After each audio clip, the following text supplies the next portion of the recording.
Welcome to another episode of Electable. I'm Deb Chubb, and our podcast is sponsored by the Indiana Women's Action Movement. Today, we are really fortunate to have with us Susan Thomas, who is the Policy and Legislation Director for Just Transition, Northwest Indiana.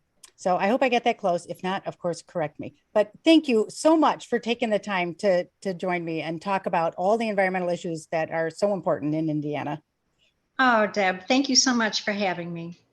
This is great. So there is so much to talk about. But I want to start with a little background on you. Because I think people wonder where their journeys go and how they end up in these kinds of causes. And so I would love to hear a little bit about your background and how you came to this position. Sure. Well, it goes sort of way back. When I went to undergrad in Colorado, and out of that program, I went to work for an environmental think tank. And I'm going to really date myself here, Deb. This was before the internet.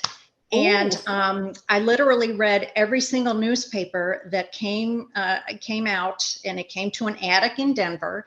And I sat there with a pair of scissors and a Sharpie. And I read through every paper in the United States, and I coded environmental issues. And then I filed it manually in a filing system. And then we put together graphs, qualitative, quantitative trends, and then we reported back to our clients. And I will tell you, we had some big industrial clients who I will not name, who paid our rent. And our goal was to get them to improve their public image by cleaning up and doing the right thing. So from that, I was able to get into grad school, and I went to Northwestern Medill with journalism, since I really did have, at that point, a good background in the state of newsprint across the United States. So that got me into Medill. And from there, I thought I'd be a hard-hitting war correspondent or continue the environmental work. I actually went on to write about art and graphic design, which I loved. And it was, I enjoyed it very much, but it didn't quite have the turbocharge. And then, of course, I had kids and, always working part-time with them and schooling and raising. And by the time they left, and I was on my own, middle age, and Trump got elected. And I thought, this is an emergency. This is all hands on deck. And I couldn't just do nothing. I couldn't be a keyboard warrior and, continue on. We are on fire now, especially with climate and the environment. And if we don't fix this, we can't deal with any of the other issues. And around that same time, Deb, I moved to Beverly Shores, which, as you know, is a beautiful little island in the national park. Mm-hmm. I have turkeys and deer and coyote and eagles all going through my backyard. And I thought, isn't this extraordinary? And yet, on either side of me, I'm surrounded by industry. And industry that is not being very compliant with clean air laws, clean water laws. And of course, as you know, Trump rolled back all the regulations. And I didn't realize it at the time, but I'm right next to the town of Pines, which is a alternative Superfund site that is still suffering massive impacts from toxic coal ash being completely decimated that town. Yeah. And then, I'm on the other side is Bailey, and there also NIPSCO is having to clean up coal ash there. So I didn't realize that I was in the middle of all of this, and I didn't realize there weren't too many people working on this. And so I I met Ashley Williams, our director, and I thought, what can I do for you? I have a background in environmental trend analysis. I can write. What can we do? Turns out you can do a lot. You can do a lot, but and one person can't do it all. So thank goodness we have some wonderful collaborators and wonderful people on our team. I would really be remiss if I did not mention the Hoosier Environmental Council, who does tremendous work. The Earth Justice, the lawyers there, oh my gosh, Citizens Action Coalition, all of these advocates for consumers and health and environment. And I also really want to stress here, Deb, I think there's been a myth in Indiana, in Northwest Indiana, home of steel mills. Our nation was built on the sweat of coal miners' brows. There is this feeling that you have a choice. It can be jobs or it can be the environment. And that is a false choice. Absolutely. It is completely incorrect. And we really must dispel this myth. You can do both, and you can have amazing union jobs while cleaning up the environment. Absolutely.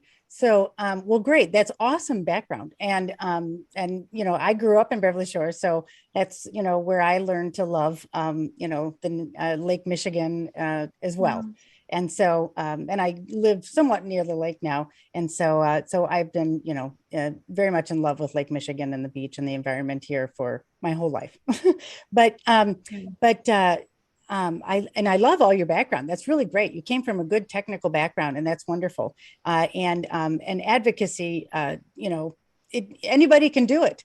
Anybody can be an advocate. So you're great that, you had this great education and background, but anybody can do it. Anybody can do it. And there is so much to do. And I know you guys are doing a great job. And I know that mostly you're focusing on the coal ash cleanup. And, we'll just give the thing, Indiana has more coal ash lagoons than any other state in the country. We have them, and they are mostly all situated right next to waterways. Some of those waterways are sources of drinking water, like in Michigan City, that sits right next to Lake Michigan, where we draw our drinking water from. Others are on, major rivers or other waterways. So, putting coal ash full of lead and arsenic and many other very toxic heavy metals on the ground next to a waterway with no liner underneath is obviously going to leach and contaminate the waterways. And whatever else, whatever other aquifers that people are also drawing water from. So that is, it's a huge problem, and it has to be dealt with. And it's one of those problems like separating storm sewers, in cities. It's almost like such a big deal that people are like, I can't even get my head around it, but we have to. And luckily we have a Democratic president who is also on board with this, the urgency of this kind of work. And so is really ready to put a lot of money into fixing these things. So I'm not going to go into separated storm sewers because that's a whole nother topic, but, just sticking with the coal ash cleanup. So as you said, Trump rolled back the regulations that were governing how to clean up coal ash ponds and allowing utilities that are shutting down, regardless of whether they're shutting down, they still have to clean up the coal ash lagoons, to remove only a portion of them. And so now we saw this ruling from the EPA, right, in the last few weeks that says, no, you have to get rid of all of it. You cannot have any coal ash that is touching groundwater.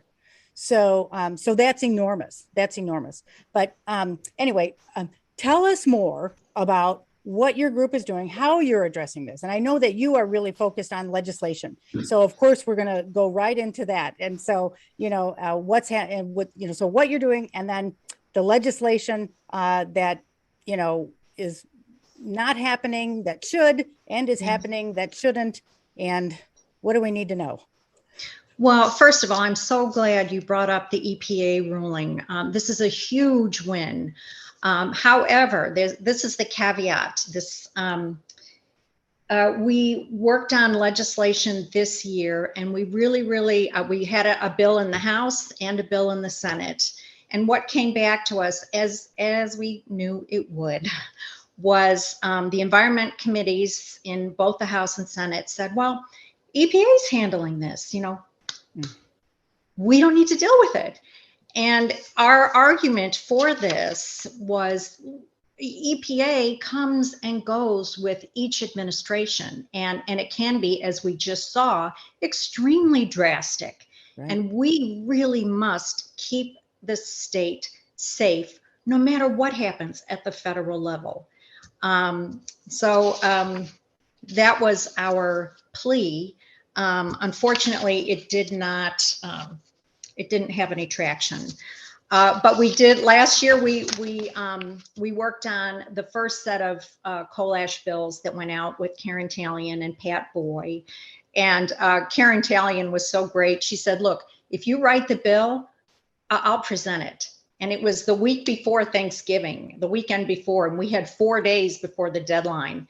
And there was about 4 of us, Indra Frank at the Hoosier Environmental Council, Ashley, myself, some lawyers at Earth Justice, LaTanya Troutman. Over Thanksgiving weekend, we were hammering it out and cutting and deleting and in a group chat, and someone would have a feast and someone would go mind the baby and someone would go meet grandpa. And over Thanksgiving, we cobbled together these bills, which were the first of their kind. And so we didn't want to lose that momentum. And so we pushed it again. And Pat Boy has been an incredible force for this, both years, both legislative sessions. We had Rodney Pohl, Karen Talion's replacement, sponsored the Senate bill. He was able to get 2 Republican sponsors, by the way, before it died. We're hoping that it will get a summer study. So tell us more about the bill. Well, the bill is asking for, again, this is what the EPA covers, get it out of the floodplain, excavate it, remove it, like you explained so well, it has to be an aligned pit out of the floodplain. Pat's bill had some added provisions, worker safety, local workers, returning citizens. She wanted them to have priority, transportation safety. Both bills also had provisions for reuse. There are recyclable elements in toxic coal ash, believe it or not. You can take them out, you can encapsulate them. They can be used in pavement, wallboard, cement. There are also rare earth elements in there. And there are professors and doctors at Purdue and IU working on how to extract these rare earth elements, which are worth $1 bazillion that we import from China. This would be huge if we could, and the prediction is that will be happening within the next 2 years. Another pushback we got from the Indiana Chamber of Commerce as to why they didn't support these bills was because there wasn't enough reuse issued in the legislative language. But again, it's a toxic material. You can't just reuse this willy-nilly. Yeah. It must be encapsulated. It must meet stringent safeguards. You can't just pave a road with it and be done with it. So these pieces of legislation had safeguards in it to maximize reuse, but maximize it completely safely.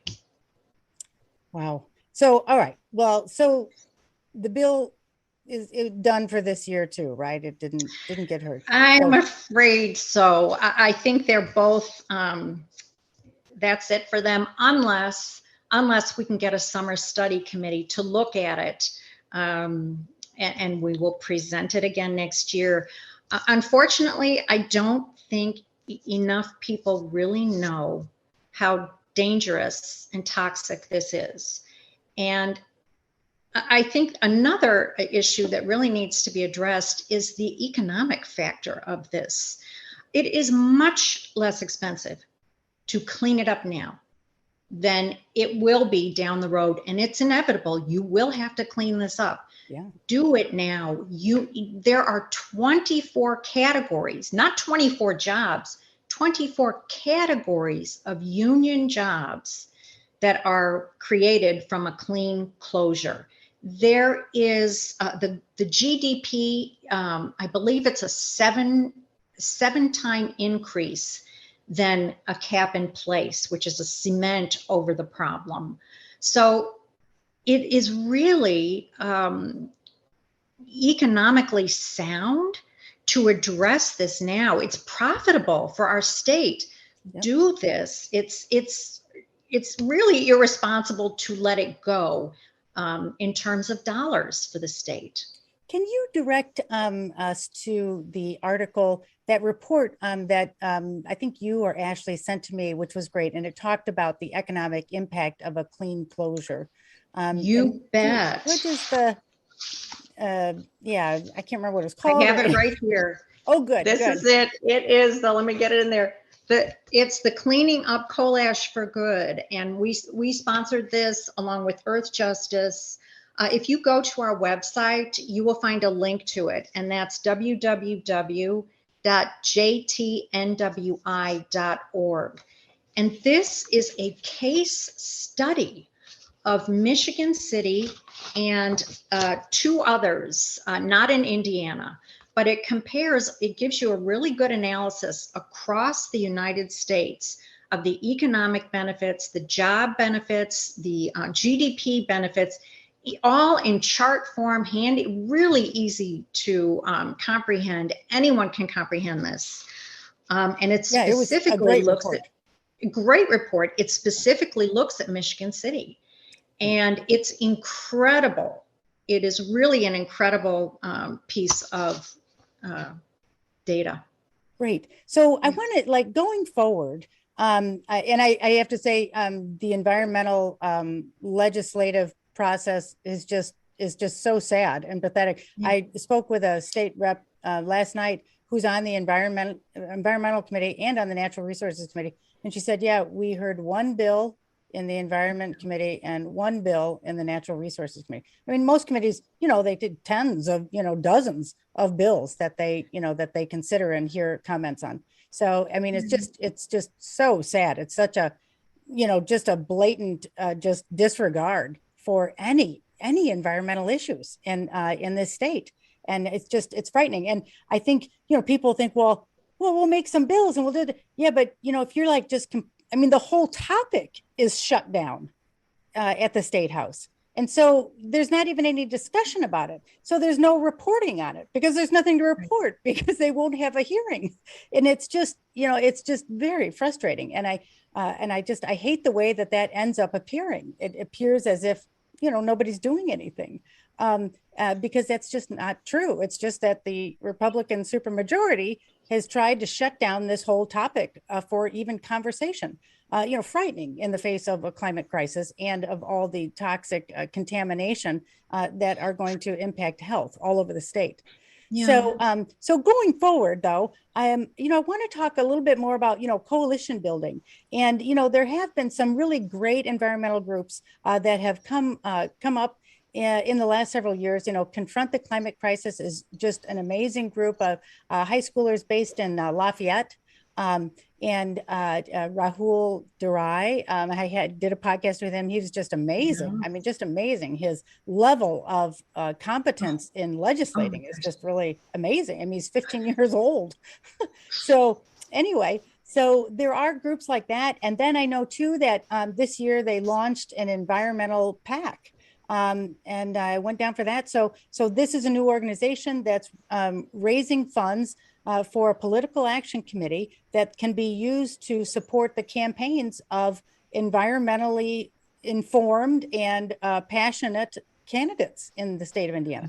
So there was that. And then, of course, there's Hoosier Action down in the southern part of the state, who, focuses, really comes in from the health angle. but really, is discussing all kinds of environmental contamination that impacts health. And then, of course, there's Save the Dunes and Hoosier Environmental Council, and you named another one that Earth Justice. Earth Justice, and then there's Earth Charter, which is Earth Charter. That's right. A terrific organization. Jim Poyser is just a wonderful, amazing what he's done in Indianapolis with that group. So what can we do about, getting these groups together and really trying to create just a bigger coalition that can have a little more impact, hopefully? Well, interesting that you bring this up, because these groups are actually starting to come together and having discussions and having roundtables and sharing strategies. I think that, the legislation is not going to change overnight. So we all have to think about how can we approach this in a way to make some inroads. And really, it has to be, we have to look at the brain drain happening in Indiana that's been going on for decades, Deb. And in fact, you brought this up to Rahul, saying, please come back, which I really appreciated. Yeah. Indiana is number one for toxic emissions. That is not something we want to win. And yet here we are. Now, why would you stay here? Why would you relocate here, knowing that this could impact your property value, your health, your children's development on every single level? I think we really need to push this message. If it's good for the environment, it's good for the economy. This cannot be separated anymore. And we have, the amount of money coming in from the Double Track project, from the Ready grants. This is astounding. This is game changing. Now, if we want, just to clarify, $400 million coming into Northwest Indiana for the Double Track project, another $50 million awarded through the Ready grant, which is the American Rescue Plan, of course. And, of course, you just want to mention, of course, that no Republican Congress people voted in favor of that, or, but thank goodness there are great Democratic Congress people elsewhere who managed to pass that bill. And then, of course, the infrastructure bill. That's not, it's not even including the infrastructure. And it's sometimes called the jobs bill, which is going to bring in, billions. I think the last I heard was we $9 have not billion seen anything like Indiana. this. Yes, huge. So sorry, go ahead. But let's do it right. Let's finish the job. Let's, we have the Michigan City Generating Station. They only plan to remove 10% of their toxic coal ash that's sitting on the lake. 90% is going to stay there in a brownfield and get redeveloped as what? It's only going to continue to impact the health and economy of that area. We've got this boatload of money coming in. Do it right. Clean it up. We learned this in kindergarten. You make a mess, you clean it up. Clean it up so that we can, have this money come in for a really prosperous future, not to have to go back at a later date with a Superfund emergency. Unfortunately, Deb, sometimes it takes a crisis or a disaster for people to really wake up and see, like, oh my God, I had no idea this was happening here. This could happen at any moment. And, we don't want to be the town criers about all this.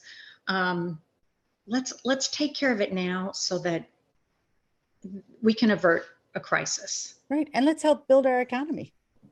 Build the economy. My God, this is all so interconnected. Right.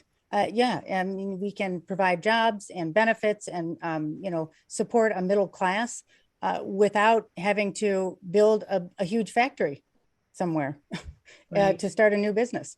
So, so this is so great for the economy, and it could make such a big difference. So, so the bill that you introduced this year, you plan to introduce again. I was sad to see, so you can't even get a hearing even when you've got 2 Republicans signed onto it. And poor Rahul had a Republican Alting I can't remember if he's a senator. Ronalding, that's right. He really representative. championed this. Right? Yeah, a Republican from Lafayette who brought Rahul's organization's bill, which is to create a climate crisis task force in Indiana. Couldn't even get that. And I don't, did they even pass they didn't pass the resolution either. He was also introducing this Republican senator representative, I'm sorry, I can't remember which one, was introducing a resolution just to acknowledge the climate crisis. Couldn't even get that passed, just a resolution. I mean, you know, nothing, no money, no nothing you have to put with that. So, you know, obviously, I mean, I hate to, you know, sound like a broken record, but clearly we just need to elect more Democrats to the state house, or you know, or at least more Republicans, I guess, who care about the environment. It is shocking. It is just shocking, the kind of consistent shutdown about environmental issues by the supermajority in the state house. So lucky that we have a good administration at the federal level. And of course, I always have to say too, I'm so proud that, you know, we have some great women from Indiana who are at the EPA now. Janet McCabe, who was at IU running that Resiliency Institute, who was doing phenomenal work, providing local municipalities with actual tools to measure the CO2s and, you know, and define them so that people could then use more tools that she created to address those sources of CO2s. And now she's at the EPA, and also Deborah Shore, who actually was from Chicago, right. But she has a house out here too, so we can claim her. And now she's at Region 5 in Chicago as well. So excellent work coming out of the EPA right now. And then there was another ruling from the EPA that we should mention that dealt with coal ash lagoons. And that was just really like not allowing any extensions of time. Is that right? Yes. So it was a two-part, two-pronged outgrowth of the ruling last week. And one was to allow for an extension, and 5 coal plants in Indiana applied for that. And the other one was just a blanket ruling. Let's see, I actually have it written down here.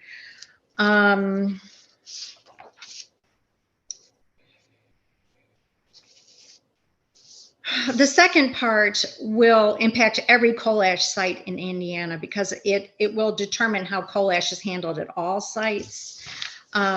So it was a two-part thing, and even I couldn't understand it at the beginning, and then we had the legislative session on top of this, so it was a big scramble to sort of figure it all out. But it was a compliance issue, and they figured out, like, no, you haven't really been complying. And unfortunately, IDEM, which has been underfunded, understaffed for decades, has been letting things slide toward the utilities' way of interpreting the law.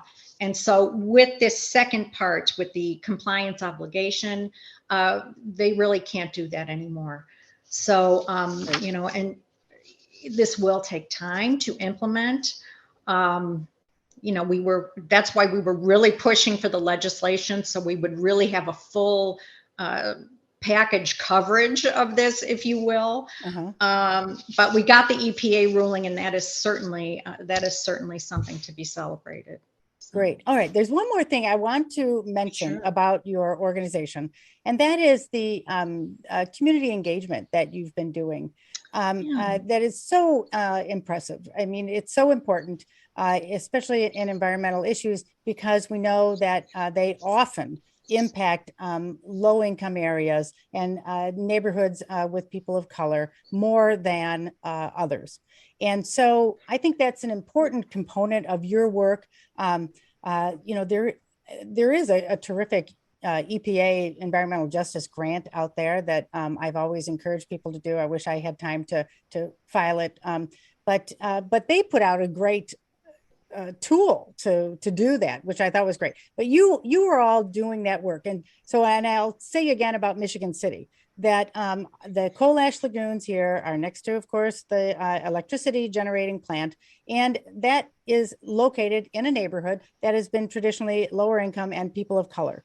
And so when we talked about cleaning it up, I don't know how long ago this was now. I've lost track of what was a year ago and what was 3 years ago. But we were talking about removing the coal ash before. And it was great because you guys were out there in the community and you found information that really had to alter the plan about cleanup because they found that people of color and people in low-income neighborhoods are more susceptible to lung issues and also, would implicate COVID in that, and that, we had to change the plan. We had to make sure the plan was addressing that danger, that possibility of, of harming the health of that local community. So tell us a little bit more about that, because Sure. Well, environmental justice issues that's the core of environmentalism. And what we have in Michigan City is a minority community, mostly Black, brown. A quarter of that population is struggling on a daily basis to get their daily needs met.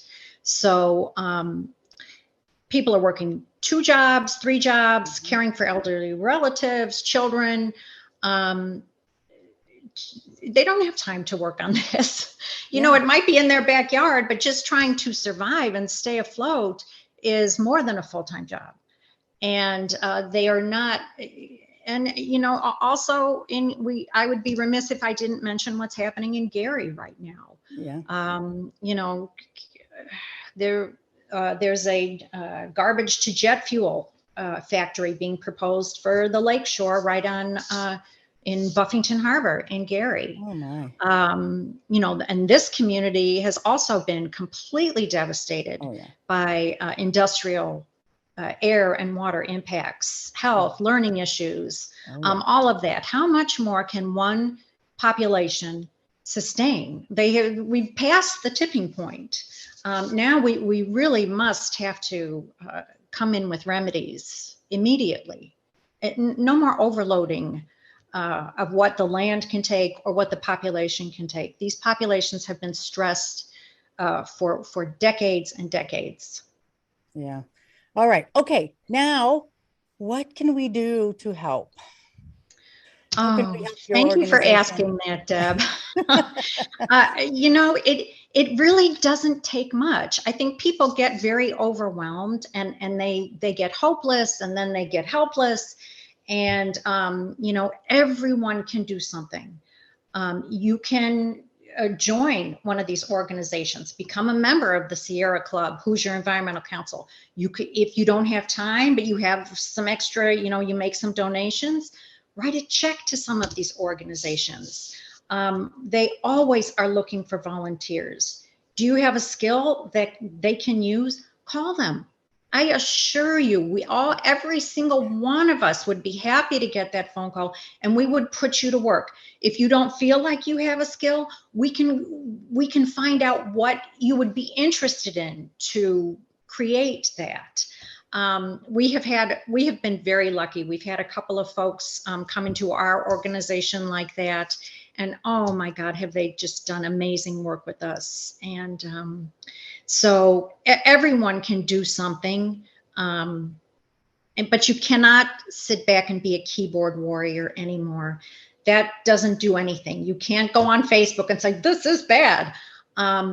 It's really action right now. And it is an all hands on deck moment. So every single one of us can do something. If you only have an hour a week, I have something to give you that you could work on for an hour a week. And we all do. So please don't be shy. We really, truly, all of us would welcome any volunteers. Great. All right. So we'll, I'll ask you to tell us your website one more time and handles for social media. Well, we are Just Transition Northwest Indiana, and our website is www.jtnwi.org. And if you go there, we have a blog. We have our petition there, which would be Great. Here's something you could do. You could go onto our website and you could sign our petition. We're asking NIPSCO to clean up all of their coal ash on Lake Michigan. It is separated by a corroded, aging steel wall that is leaking, that is tilted. This is the disaster that we are fearing. And that must all get removed from the lake. So that is a really simple thing you could do. Sign our petition. Get on folks' mailing lists. Stay involved. That's another great way to stay involved. So yeah, find us. We're not that difficult to find. Great. And I'm sure you're on social media as well. You're on. Oh, totally. We're on social media. Yep. Okay, great. And what's the handles? Oh, just go on Facebook. We're Just Transition NWI. Okay. Great. And Instagram as well. So great. All right. Well, so it's terrible, but there's always hope. There's always hope. I mean, people like you and I think are just, eternal optimists, and you can't help it. Even though we we complain all the time, we still know that there is much to be done, and it can be done, and we can do it. So, so thank you so much for being with us and all of the work that you are doing, because this is just such important work. And thank you, Deb. And likewise, right back at you. Thank you very much. Thanks. All right, great. Okay. Talk to you soon. Okay.